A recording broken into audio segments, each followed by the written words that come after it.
To me, owning a car or driving in the UK is a necessity, honestly. The days when I used to take the bus. It used to take me about an hour and 40 minutes to get to work. When I got my car, it takes me less than 50 minutes to drive to work, the same distance. Plus, when I used to take the bus, I would have to get off somewhere and walk for several minutes before I get to my workplace. And the weather was sometimes so unfriendly, I started seeing the effects on my skin. To me, I think if you're just moving to the UK or if you're a family person, depending on where you live, it'll be very necessary to get a car. But when it comes to buying a car or driving in the UK in general, I know the exact person to speak with or to speak to give me all the information I need. So for this video, I drove all the way to a friend's house. This person, I believe, is the best person to discuss this topic with. You know why? Just listen to this. First Honda Civic, there was the blue Jazz, then there was another blue, I can't even remember the name, but it was an automatic. And then there was the one I sold, immediately I bought it, and then I even made some profit from it. Yes. And then there was the Benz, and there was the Nissan Juke, and then there is a Peugeot. So that's 7 cars. This is excluding the ones that your husband has bought. Yes, of course. You heard that right. Yes, she's bought 7 cars. So who more to discuss this topic with? So I'm at Adama's house to bring this info to you. Stop that. If there's anybody that knows about buying of cars in the UK, there's no other person that knows it better than Adama. Why am I saying this? How many cars have you bought since you came to the UK? First of all, how many years have you been in the UK? Well, nearly 5 years nearly now. 5 years, like, okay. yeah, like 4 years and 8 months, okay. thereabouts. And how many cars have you bought in those 4 years, 8 months? How many cars have you bought? If I'm counting rightly, it's like... Okay, wait. There was the first Honda Civic. There was the blue Jazz. Then there was another blue. I can't even remember. I can't remember the name, but it was an automatic. That was the one I actually used for about a year. Okay. And then there was the one I sold, immediately I bought it, and then I even made some profit from it. Yes. And then there was the Benz, and there was the Nissan Juke, and then there is a Peugeot. So that's 7 cars. This is excluding the ones that your husband has bought. Yes, of course. So your household, you are getting to 10 in 5 years. In 5 years, my goodness. Wow. So guys, when it comes to buying cars and knowing about purchasing of cars, as migrants in this country, I honestly think that she has more experience and she obviously has more knowledge based on her experience that she'll be willing to share. So she'll be the best person to talk about this topic with, honestly. For those who are new to my channel, you may not know this beautiful lady, but for those who've been here from day one, I'm sure you know her and you even know everything about her. One of my well-performing videos is with this lady here, Adama. I'll leave a link here so you can check it out. And I'll also leave Adama's YouTube channel link here so you can reach out to her, if you have any questions regarding this topic after that. So I'm not going to introduce her to tell us all about herself because we've done that in other videos, right? So today we're just going straight to the topic. So today we're talking about cars, right? Yep. When you're buying your cars, all those 7 cars, like where'd you buy them from? The first few ones I bought, those were like used cars. They've been used for a very long time. Okay. I bought those ones. I think the first 2 was from Facebook Marketplace. I honestly don't trust Facebook Marketplace. Yeah. That was just whenever I just come in new. Okay. The first 2 was from Facebook Marketplace. In fact, the one I actually sold, I made more profit from, was from Facebook Marketplace. Yeah. And then the other 2 was from a garage. Okay. And then subsequently, the other good cars then I had bought from a car dealership. Used direct, actually. Okay. Did you ever have any issue with, scammers on Facebook Marketplace with regards to buying a car? Well, I didn't have any bad experience, but though a lot of persons have had bad experiences, like you see a car that is not good enough and then they just put it on the marketplace. My brother actually bought the car from the marketplace, and whenever he picked the car up and was driving down, the car broke down in the middle of the road. So those are the kind of experiences you can get buying off Facebook Marketplace, and don't be surprised that the next day the number just might not even go through. Wow. You can't actually get hold of the person again. So that's you're stuck with this car with whatever issues are arising from the car. That's just your problem now. Wow. So really you wouldn't trust that. I wouldn't recommend it right now for anybody. So let's explain the buying process, but I want to enjoy this new car because I haven't. So what's the buying process like? So the first 2 cars, like I said, was bought from Facebook Marketplace. So the buying process, of course, was just like you go, you see the car, if you like it, you make payments. Okay. That was literally it. But then whenever I had to buy like the better cars, I would say, I had bought from a car dealership, like a very renowned car dealership here in Belfast, and that was the Used Direct, Charles Horse specifically. Okay. I think I know him, yeah. Yeah, and they have lovely cars, guys. Yeah. So You go down to them, and then it's actually up to you how you want to buy. Do you want to buy and pay off completely? It's up to you. Do you want to do a hire purchase, or do you want to do a PCP? What's the difference between the PCP and the hire purchase? The hire Okay, purchase. for the PCP, I'll just explain it this way. The full value of this car now might be £20,000, right? Okay. And now you have, let's say, a deposit of £5,000. Yeah.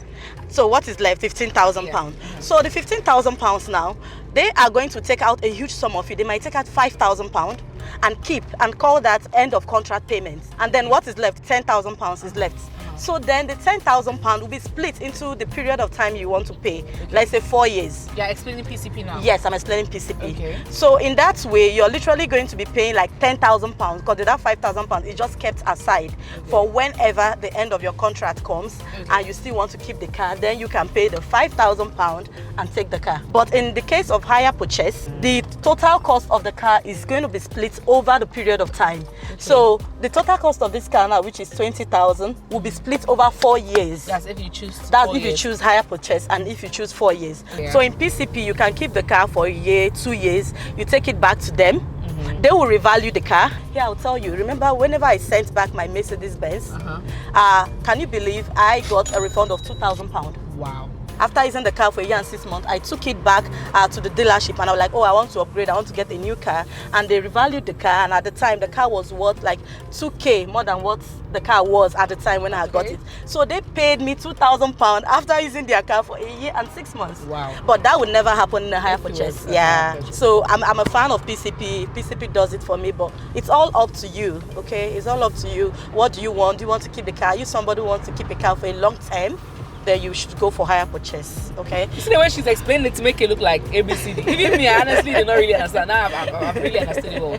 Wow. The buying process for the Facebook Marketplace, of course, you just like, you pay your money and then they give you they hand you the V5C.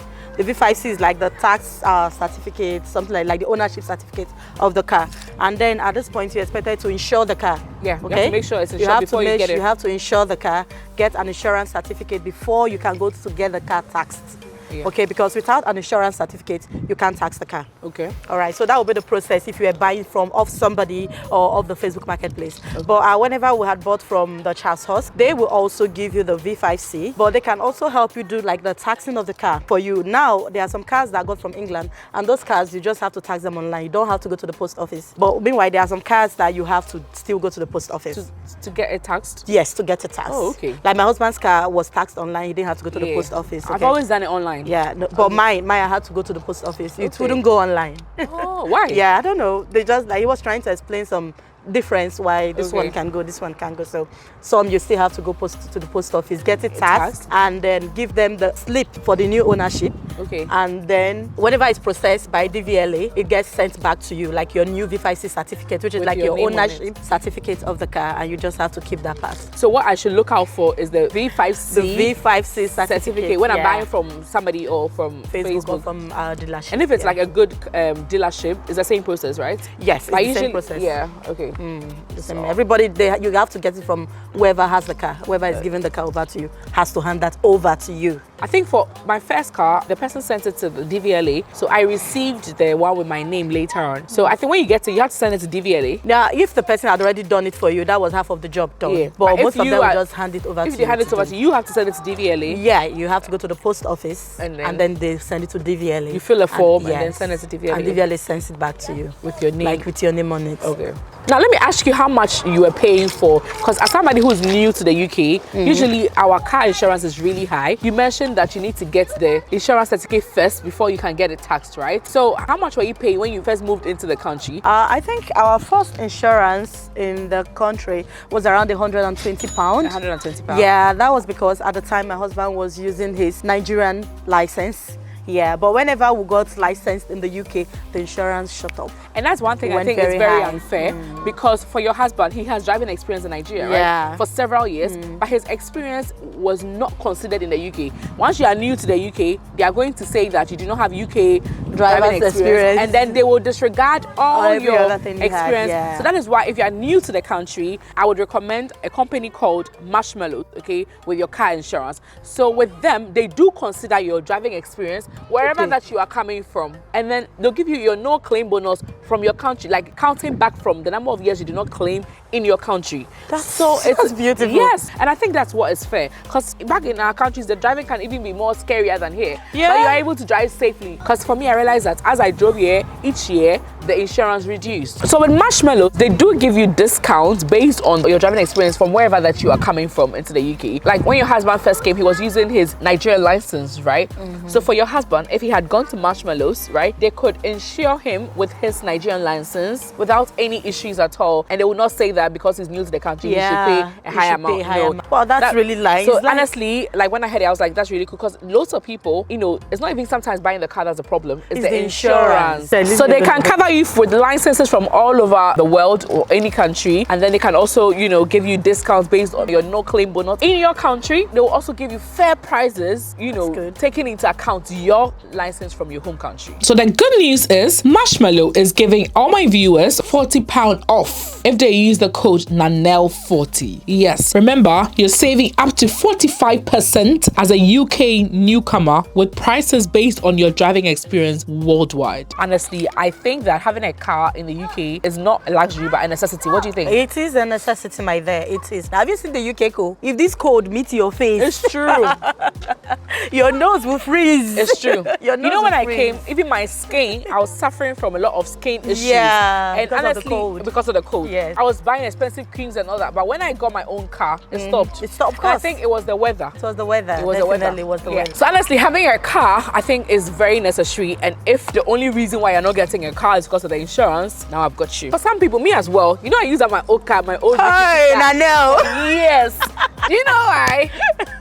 I'm afraid of debt. I don't want to owe. Oh, really? I don't want to owe. So if I want to buy a car that's 20,000, I'd rather save 20,000 and go and buy I'm going to buy the car. I was so afraid. What do you think? Because those people are afraid. What do you think? Like me.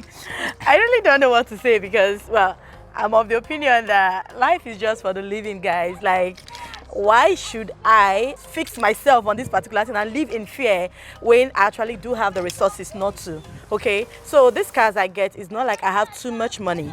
Truth be told, I sort of recycle the deposits of these cars, okay? So the deposit I used in paying for this car, at the end of the day, I might end up getting it back and use it to deposit for the other car, and I use it for the other car, and that's just how I sort of like live and then get these cars. Like, why should I be stuck? After working so hard, why should I be stuck driving one rickety car? We can actually drive a good car. A good car. So at what point in my life do I begin to live life? Okay. To actually begin to get things, nice things for myself? Is it when I'm like 60 years old? That's just my personal philosophy, and that's so for those who are wondering, all the 7 cars that we mentioned, she doesn't have them packed in her house. No, it's one at a time. It's one at a time. She buys and then she's not happy with it, and then she sells changes, or she changes. And there was one time that she bought a car, and I think within the same week she sold it, and she even sold it and made profit. I did. 800 pounds. 800 pounds. I remember. This is about 4 years ago, but I bought the car today and I sold it tomorrow morning and I made 800 pounds. Can I you was like, imagine? business. Yes, can you imagine? For you, who has a family, I'm sure having a car has really been beneficial. Of course. School runs. Yeah, school runs. We couldn't do without the cars, yeah. Yeah, and especially for a place like Northern Ireland where the weather is very bad, and then even the bus times is very bad. You miss the bus and you have to wait, let's say, an hour for the next one. And so if you have a car, it's really, really convenient. And for most parts of the UK, honestly, if you have a car, it makes life easy for you. It's actually one of the first advice I would give to anybody who is just into the UK. I'll be like, get your driving sorted, get your provisional license, get yourself a car. It will save you a whole lot of stress. Like, imagine closing work by 10 o'clock on a weekend. You know, there's no bus. There's no bus. Yeah, you spend so much money taking the taxis. You spend so much time on the cold. You have to leave your house so early so you can meet up a bus, which is going to like take you 2 hours to get where you're going to. Meanwhile, it's just a 15-minute drive. Before I got a car, I used to get a lift from Q. Yeah. Hi Q, thank you so much. I realized you watched my videos the last time she commented. I remember Q too. Yeah, and God bless her for doing that. But days that she was not working and I had to take a car or a bus, yeah. It could take me 1 hour 30 minutes, 1 hour 40 minutes to get to work. Meanwhile, when I got a car, it was only like 40 minutes drive, 60 minutes drive. To your and it was taking me over an hour. And sometimes you have to go early because if you miss that other bus, It's you are another 1 doomed. hour. Yes, another 1 hour. It's another 1 so hour. honestly, and then in that bad weather, and it's raining, and it's so stressful. No, you no, close you work should at get a car. 8, you get home at 10. At 10. That's 2 hours of your sleep period gone. Like, so having a car honestly is very necessary. very necessary. In the UK, and Definitely you don't is. have to buy these expensive cars. We all started from buying the very cheap ones. The very first car, like the very first one was £800. Wow, Yeah, that was £800. My first car was 2,000 something. You started big now. But I know people that bought cars that were like £700, Mine was £800, £800. and then they were using it very well and like very, very safe. Okay, so your final words for somebody who's still contemplating on whether to get a car. Your final words, and then My final words is you should just go ahead and get the car, guys. Like, it's a necessity. For me, it's not a luxury, it's a necessity. Like, you need it if you're in the UK. So please get yourself a car. It's going to make your life 10 times easier than what it is now. Trust me on that. wow. So you guys, you heard it from her. The lady who has bought over 7 cars in the UK in 4 years. Wow. Thank you so much for watching. I'll leave Adama's YouTube, a screenshot of her channel here on the screen so you can see it. I'll leave a link to her channel. You can just go, you see how bubbly she is. And she's very informative. Yes, she's very resourceful. So go follow her, go learn a lot, you know, and then subscribe to her channel as well. And thank you so much, Marshmallow, for sponsoring today's video. Thank you guys for watching. Bye. Bye.